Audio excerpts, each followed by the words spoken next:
Terjemahan Kitab Riyadhus Sholihin, Bab 1.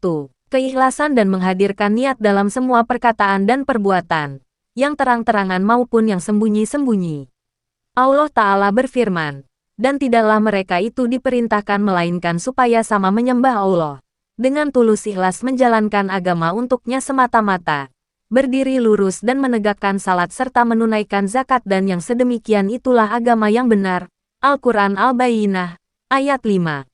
Allah Ta'ala berfirman pula, sama sekali tidak akan sampai kepada Allah daging-daging dan darah-darah binatang kurban itu, tetapi akan sampailah padanya ketakwaan dari engkau sekalian. Al-Quran Al-Hajj, ayat 37. Allah Ta'ala berfirman pula, katakanlah, wahai Muhammad, sekalipun engkau semua sembunyikan apa-apa yang ada di dalam hatimu ataupun engkau sekalian tampakkan, pasti diketahui juga oleh Allah. Al-Quran Surat Ali Imran, ayat 29. Riwayat hadis 1. Dari Amirul Mukminin Abu Hafs yaitu Umar bin Al-Khattab bin Nufail bin Abdul Uzza bin Riyah bin Abdullah bin Qurt bin Razah bin Adi bin Ka'ab bin Luay bin Galib Al-Qurasyi Al-Adawi radhiyallahu anhu berkata, saya mendengar Rasulullah Shallallahu alaihi wasallam bersabda, bahwasanya semua amal perbuatan itu dengan disertai niat-niatnya dan bahwasanya bagi setiap orang itu apa yang telah menjadi niatnya. Maka barang siapa yang hijrahnya itu kepada Allah dan Rasul-Nya, maka hijrahnya itu pun kepada Allah dan Rasul-Nya. Dan barang siapa yang hijrahnya itu untuk harta dunia yang hendak diperolehnya, ataupun untuk seorang wanita yang hendak dikawininya, maka hijrahnya pun kepada sesuatu yang dimaksud dalam hijrahnya itu. Hadis riwayat muttafaq alaih. Disepakati atas kesahihannya hadits ini karena diriwayatkan oleh Bukhari dan Muslim. 2. Dari Ummul Mukminin yaitu ibunya sebenarnya adalah bibinya Abdullah yakni Aisyah radhiyallahu anha, berkata, saya mendengar Rasulullah Shallallahu alaihi wasallam bersabda, ada sepasukan tentara yang hendak memerangi menghancurkan Ka'bah. Kemudian setelah mereka berada di suatu padang dari tanah lapang lalu dibenamkan dalam tanah tadi dengan yang pertama sampai yang terakhir dari mereka semuanya. Aisyah bertanya, saya berkata, wahai Rasulullah, bagaimanakah semuanya dibenamkan dari yang pertama sampai yang terakhir? Sedang di antara mereka itu ada yang ahli pasaran, maksudnya para pedagang, serta ada pula orang yang tidak termasuk golongan mereka tadi yakni tidak berniat ikut menggempur Ka'bah. Rasulullah Shallallahu alaihi wasallam menjawab, ya, semuanya dibenamkan dari yang pertama sampai yang terakhir. Kemudian nantinya mereka itu akan dibangkitkan dari masing-masing kuburnya sesuai niatnya masing-masing. Disepakati atas hadits ini muttafaq alaih, yakni disepakati kesahihannya oleh Imam Bukhari dan Imam Muslim. Lafaz di atas adalah menurut Imam Bukhari. 3. Dari Aisyah radhiyallahu anha berkata, Nabi Shallallahu alaihi wasallam bersabda, tidak ada hijrah setelah pembebasan Makkah, tetapi yang ada ialah jihad dan niat. Maka dari itu, apabila engkau semua diminta untuk keluar oleh imam untuk berjihad, maka keluarlah yakni berangkatlah. Hadis riwayat muttafaq alaih. 4. Dari Abu Abdillah yaitu Jabir bin Abdullah Al-Ansari radhiyallahu anhuma berkata, kita berada beserta Nabi Shallallahu alaihi wasallam dalam suatu peperangan yaitu perang Tabuk. Kemudian beliau Shallallahu alaihi wasallam bersabda, sesungguhnya di Madinah itu ada beberapa orang lelaki yang engkau semua tidak menempuh suatu perjalanan dan tidak pula menyeberangi suatu lembah, melainkan orang-orang tadi ada besertamu yakni sama-sama memperoleh pahala. Mereka itu terhalang oleh sakit, maksudnya andai kata tidak sakit pasti ikut berperang. Dalam suatu riwayat dijelaskan, melainkan mereka yang tertinggal itu berserikat denganmu dalam hal pahalanya. Hadis riwayat Muslim. 5. Dari Abu Yazid yaitu Ma'an bin Yazid bin Ahnas radhiyallahu anhu. Iya, ayahnya dan neneknya adalah termasuk golongan sahabat semua. Kata saya, ayahku, yaitu Yazid mengeluarkan beberapa dinar yang dengannya ia bersedekah. Lalu dinar-dinar itu ia letakkan di sisi seorang di dalam masjid. Saya yakni Ma'an anak Yazid datang untuk mengambilnya. Kemudian saya menemui ayahku dengan dinar-dinar tadi. Ayah berkata, demi Allah, bukan engkau yang kukehendaki untuk diberi sedekah itu. Selanjutnya hal itu saya adukan kepada Rasulullah Shallallahu alaihi wasallam. Lalu beliau bersabda, bagimu adalah apa yang engkau niatkan hai Yazid, yakni bahwa engkau telah memperoleh pahala sesuai dengan niat sedekahmu itu, sedang bagimu adalah apa yang engkau ambil hai Ma'an, yakni bahwa engkau boleh terus memiliki dinar-dinar tersebut. Karena juga sudah diizinkan oleh orang yang ada di masjid. Yang dimaksudkan oleh Yazid tadi, hadis riwayat Bukhari. 6. Dari Abu Ishaq, yakni Sa'ad bin Abu Waqqas, yakni Malik bin Uhaib bin Abdu Manaf bin Zuhroh bin Kilab bin Murrah bin Ka'ab bin Luwai al-Qurashi az-Zuhri radhiyallahu anhu, yaitu salah satu dari 10 orang yang diberi kesaksian akan memperoleh surga radhiyallahu Ayum, katanya, Rasulullah Shallallahu Alaihi Wasallam datang padaku untuk menjengukku pada tahun Haji Wada, yakni Haji Rasulullah Shallallahu Alaihi Wasallam yang terakhir dan sebagai haji pamitan karena kesakitan yang menimpa diriku. Lalu saya berkata, "Ya Rasulullah, sesungguhnya saja kesakitanku ini telah mencapai sebagaimana keadaan yang Tuhan ketahui. Sedang saya adalah seorang yang berharta dan tiada yang mewarisi hartaku itu melainkan seorang puteriku saja. Maka itu apakah dibenarkan sekiranya saya bersedekah dengan 2/3 hartaku?"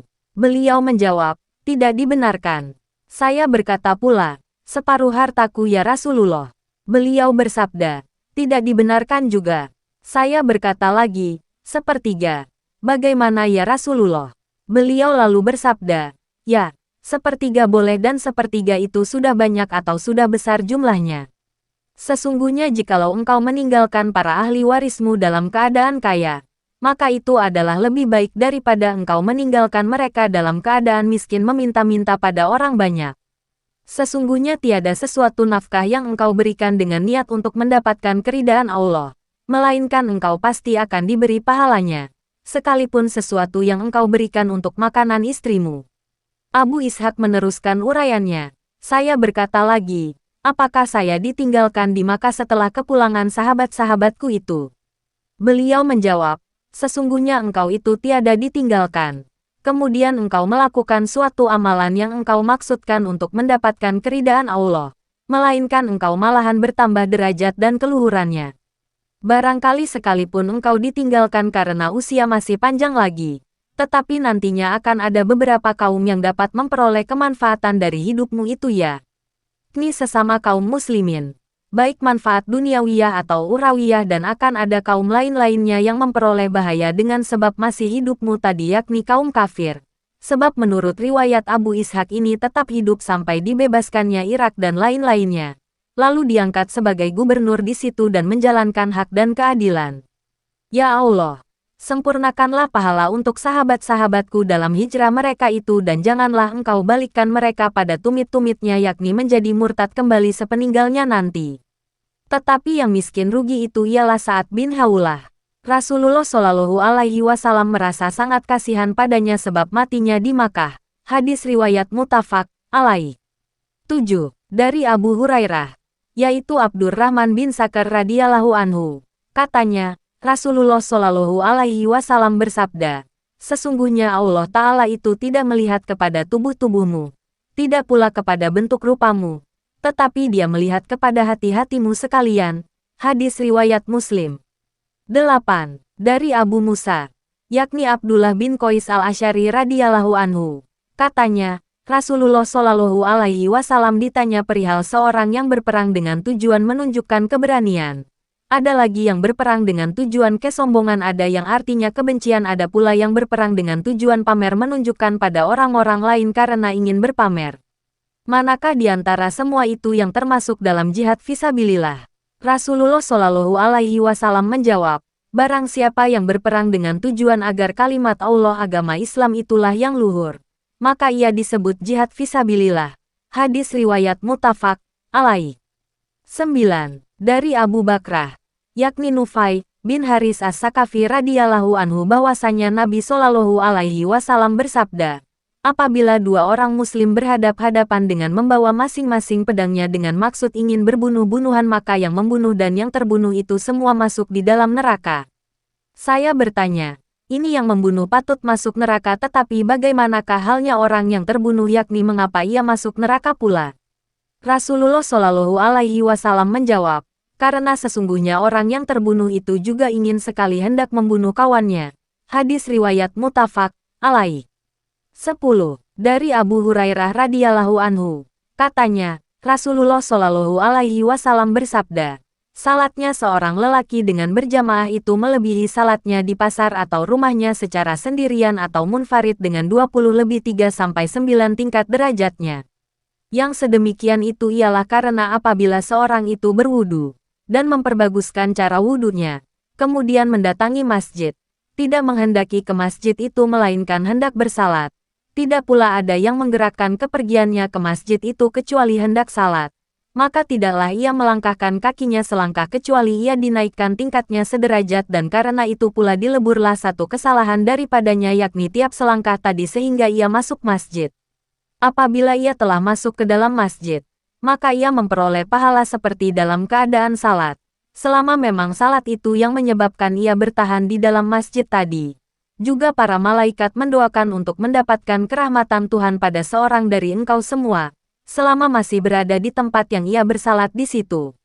Para malaikat itu berkata, Ya Allah, kasihanilah orang ini. Wahai Allah, ampunilah ia.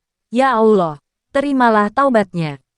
Hal sedemikian ini selama orang tersebut tidak berbuat buruk yakni berkata-kata soal keduniaan, mengumpat orang lain, memukul dan lain-lain dan juga selama ia tidak berhadas yakni tidak batal wudunya.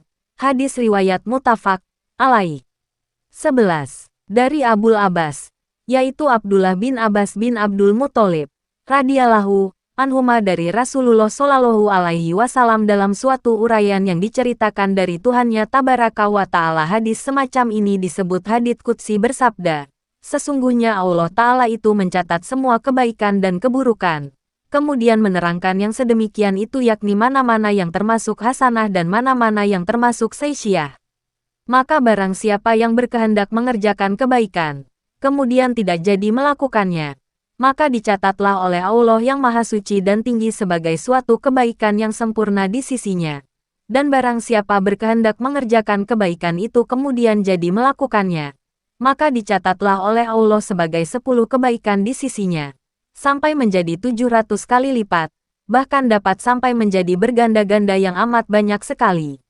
Selanjutnya barang siapa yang berkehendak mengerjakan keburukan kemudian tidak jadi melakukannya maka dicatatlah oleh Allah Ta'ala sebagai suatu kebaikan yang sempurna di sisinya dan barang siapa yang berkehendak mengerjakan keburukan itu kemudian jadi melakukannya, maka dicatatlah oleh Allah Ta'ala sebagai satu keburukan saja di sisinya.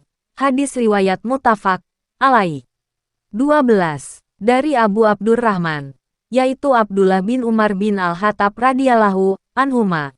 Katanya, saya mendengar Rasulullah Shallallahu alaihi wasallam bersabda, ada 3 orang dari golongan orang-orang sebelummu sama berangkat berpergian, sehingga terpaksalah untuk menempati sebuah gua guna bermalam. Kemudian mereka pun memasukinya. Tiba-tiba jatuhlah sebuah batu besar dari gunung lalu menutup gua itu atas mereka.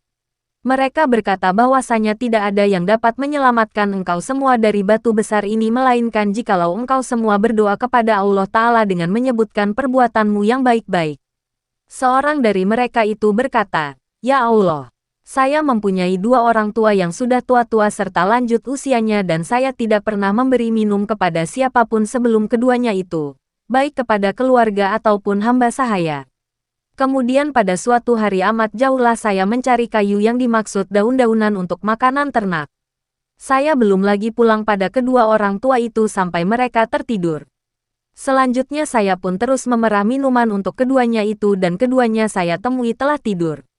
Saya enggan untuk membangunkan mereka ataupun memberikan minuman kepada seorang sebelum keduanya, baik pada keluarga atau hamba sahaya. Seterusnya saya tetap dalam keadaan menantikan bangun mereka itu terus-menerus dan gelas itu tetap pula di tangan saya. Sehingga fajar pun menyingsinglah. Anak-anak kecil sama menangis karena kelaparan dan mereka ini ada di dekat kedua kaki saya. Selanjutnya setelah keduanya bangun lalu mereka minum minumannya. Ya Allah, jikalau saya mengerjakan yang sedemikian itu dengan niat benar-benar mengharapkan keridaan-Mu, maka lapanglah kesukaran yang sedang kita hadapi dari batu besar yang menutup ini. Batu besar itu tiba-tiba membuka sedikit, tetapi mereka belum lagi dapat keluar dari gua. Yang lain berkata, Ya Allah, Sesungguhnya saya mempunyai seorang anak paman wanita jadi sepupu wanita yang merupakan orang yang tercinta bagiku dari sekalian manusia dalam sebuah riwayat disebutkan. Saya mencintainya sebagai kecintaan orang-orang lelaki yang amat sangat kepada wanita kemudian saya menginginkan dirinya. Tetapi ia menolak kehendakku itu. Sehingga pada suatu tahun ia memperoleh kesukaran. Ia pun mendatangi tempatku. Lalu saya memberikan 120 dinar padanya dengan syarat ia suka menyendiri antara tubuhnya dan antara tubuhku maksudnya berhubungan intim. Ia berjanji sedemikian itu. Setelah saya dapat menguasai dirinya dalam sebuah riwayat lain disebutkan. Setelah saya dapat duduk di antara kedua kakinya sepupuku itu lalu berkata, takutlah engkau pada Allah dan jangan membuka cincin maksudnya cincin di sini adalah kemaluan. Maka maksudnya ialah jangan melenyapkan kegadisanku ini melainkan dengan haknya yakni dengan perkawinan yang sah. Lalu saya pun meninggalkannya. Sedangkan ia adalah yang amat tercinta bagiku dari seluruh manusia dan emas yang saya berikan itu saya biarkan dimilikinya. Ya Allah, jikalau saya mengerjakan yang sedemikian dengan niat untuk mengharapkan keridaan-Mu, maka lapangkanlah kesukaran yang sedang kita hadapi ini. Batu besar itu kemudian membuka lagi. Hanya saja mereka masih juga belum dapat keluar dari dalamnya. Orang yang ketiga lalu berkata, Ya Allah, saya mengupah beberapa kaum buruh dan semuanya telah kuberikan upahnya masing-masing, kecuali seorang lelaki. Ia meninggalkan upahnya dan terus pergi. Upahnya itu saya perkembangkan sehingga bertambah banyaklah hartanya tadi. Sesudah beberapa waktu, pada suatu hari ia mendatangi saya, kemudian berkata, Hai hamba Allah, tunaikanlah sekarang upahku yang dulu itu. Saya berkata, semua yang engkau lihat ini adalah berasal dari hasil upahmu itu. Baik yang berupa unta, lembu dan kambing dan juga hamba sahaya. Ia berkata, Hai hamba Allah, janganlah engkau memperolok-olokkan aku. Saya menjawab, saya tidak memperolok-olokkan engkau.